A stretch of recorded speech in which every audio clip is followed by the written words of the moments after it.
Assalamualaikum warahmatullahi wabarakatuh. Alhamdulillahirabbil alamin. Alhamdulillahilladzi arsala rasulahu bil huda wa dinil haqq liyudhhirahu 'ala ad-dini kullihi walau karihal musyrikun. Asyhadu an la ilaha illallah wa asyhadu anna Muhammadar Rasulullah sallallahu alaihi wasallam wa ala alihi wa ashabihi amma ba'd.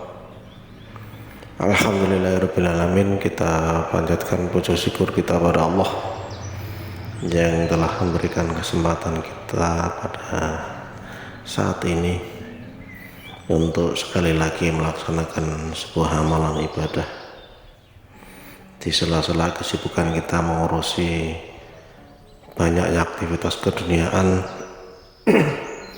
Kita masih diberikan pertolongan untuk melaksanakan kewajiban kita sebagai orang Islam, mengaji, menuntut ilmu.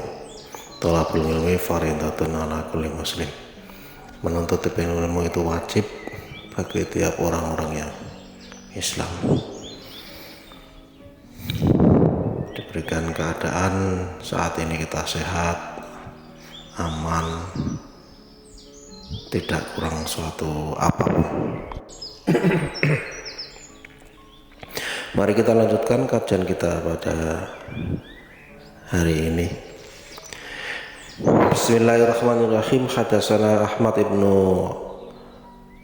Hambal, hadatsana Yazid ibnu Harun, qala akhbarana Muhammad ibnu Amr an Abi Salamah an Abi Hurairah an Nabi sallallahu alaihi wasallam qala Nabi al-mira'u, adapun ragu-ragu, kalau orang Jawa mengatakan mamang, fil Qur'ani, di dalam Al-Quran, itu kufrun, kafir. Rawahu Abu Dawud kitab sunnah. Al-mira'u fil Qur'ani kufrun, ragu-ragu dalam Al-Quran itu kafir. Seperti kita ketahui, memang kita punya kewajiban untuk kita imani, yaitu yang namanya rukun iman. Antu'minu billah wa malaikatihi wa kutubihi wa rusulihi wal yaumil akhir.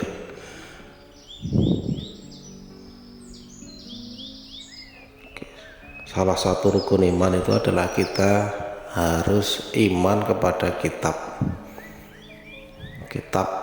yang tentunya untuk kita sebagai orang iman, orang Islam zaman sekarang, umatnya Nabi Muhammad, itu kita meyakini ada beberapa kitab yang harus kita imani. Kitab Nabi Musa, kitab Taurat, kitab Nabi Daud, kitab Zabur, kitab Nabi Isa, Injil, dan penyempurna semuanya yaitu Al-Quran. Cara umum memang wajib itu harus kita imani.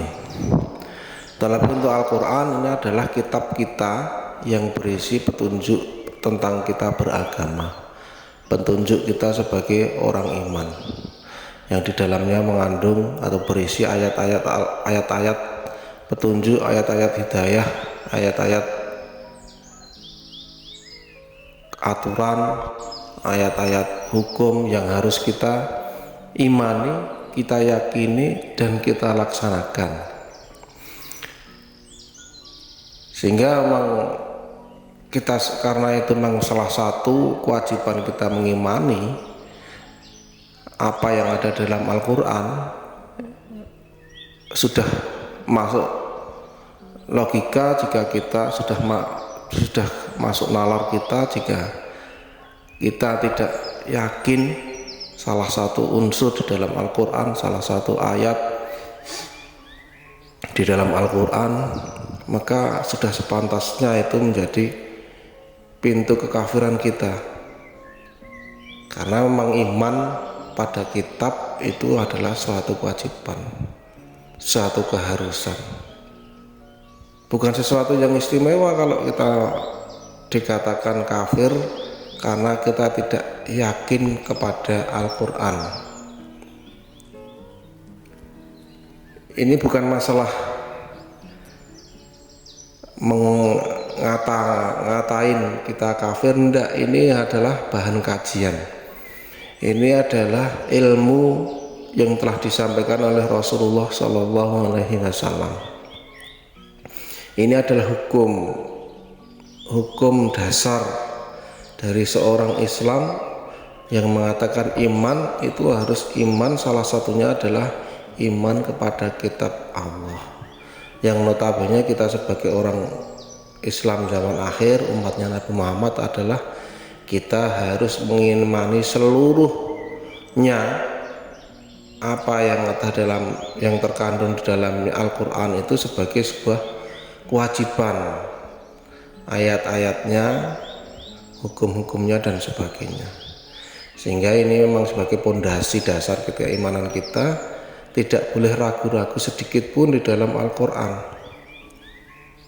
Satu ayat saja kita tidak yakin, itu sudah menjadikan kita kafir. Nah, ini yang sering tidak kita perhatikan. Ada ayat Al-Quran berbunyi seperti ini, ada ayat Al-Quran menggariskan hukum seperti ini, tapi kita masih meyakini, masa harus seperti ini, masa hukumnya seperti ini. Kita mencari pembenaran yang lain selain Al-Quran, maka itulah yang disebut kita sudah keluar dari keimanan. Tidak lagi kita mengimani Al-Quran sebagai kitab kita, karena untuk Al-Quran ini memang bukan sekedar iman saja seperti kitab-kitab yang lalu.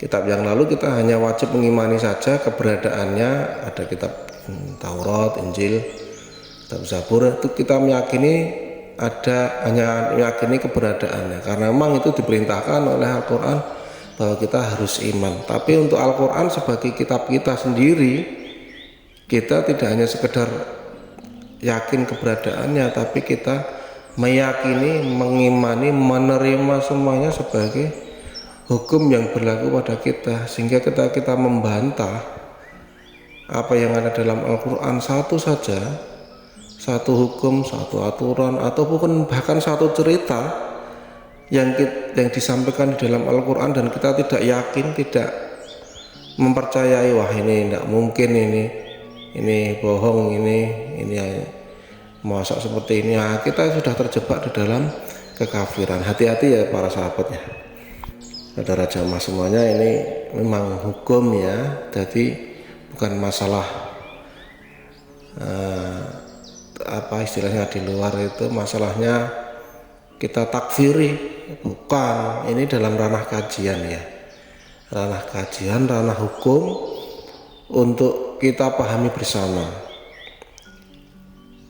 untuk kita mengerti bersama, bukan sebagai dalil untuk mengecap orang lain itu kafir. Biarkan mereka dengan keyakinannya masing-masing, tapi dalil kita, dasar kita untuk diri kita sendiri, untuk kajian kita sendiri, untuk kepahaman kita sendiri, untuk kemantapan kita sendiri, bahwa ketika kita ragu-ragu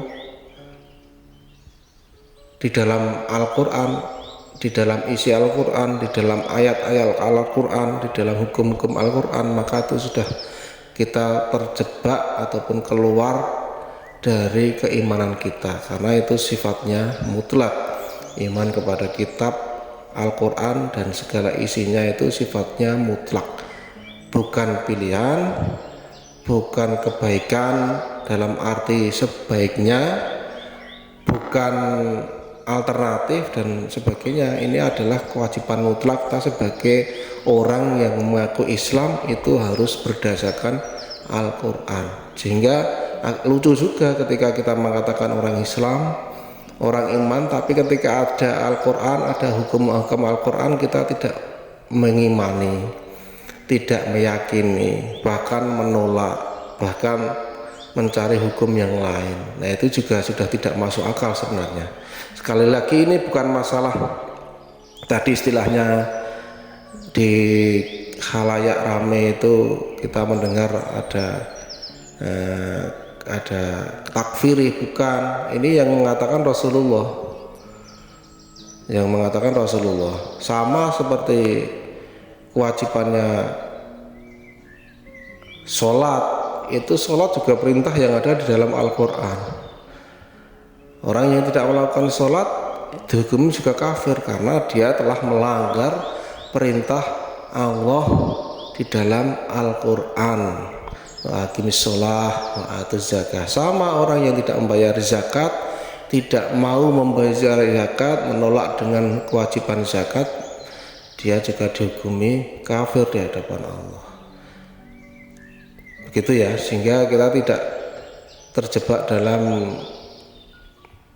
propaganda ataupun di dalam isu-isu yang terkesan bagus, terkesan santun, tapi sebenarnya keluar dari hukum Islam. Maksudnya kita tidak boleh mengkaji masalah kekafiran. Ini bukan masalah mengatain orang kafir, cuma kita dalam ranah kajian hukum-hukum Allah memang seperti itu, hukum-hukum Rasulullah memang seperti itu di dalam ranah kajian, di dalam ranah kefahaman untuk diri kita sendiri.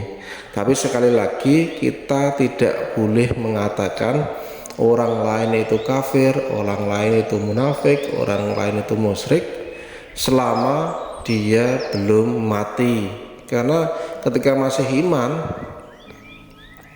semua masih bisa berubah. Kita tidak tahu takdirnya Allah, tidak tahu hidayahnya Allah, tidak tahu jalan kehidupan seseorang. Mungkin juga kita sekarang melihat mereka masih tidak mau sholat, tidak mau iman dengan apa-apa yang diperintahkan oleh Allah. Tapi siapa tahu sebelum mati mereka bertobat, mereka mengakui kesalahan dan kembali ke jalannya Allah, sehingga mati dalam keadaan iman. Kita akan tidak tahu. Sehingga ini dalam sekali lagi sebagai ranah kajian untuk diri kita sendiri, bahwa memang ada hukum seperti ini, bukan hujah untuk ngata-ngatain orang. Biarkan orang dengan jalan hidupnya masing-masing, biarkan orang dengan cara beribadahnya masing-masing. Kita tidak mengurusi tata cara beribadah orang lain. Yang diperkenankan kita adalah menyampaikan nasihat bil mau'izatil hasanah dengan cara yang baik, mengatakan seperti ini, hukumnya seperti ini, dengan cara yang santun, cara yang baik, sesuai dengan kepantasan kita sebagai manusia yang berakal. Salah demikian untuk kajian kali ini. Semoga Allah memberikan manfaat dan barokah. Wabillahi taufiq wal hidayah. Wassalamualaikum warahmatullahi wabarakatuh.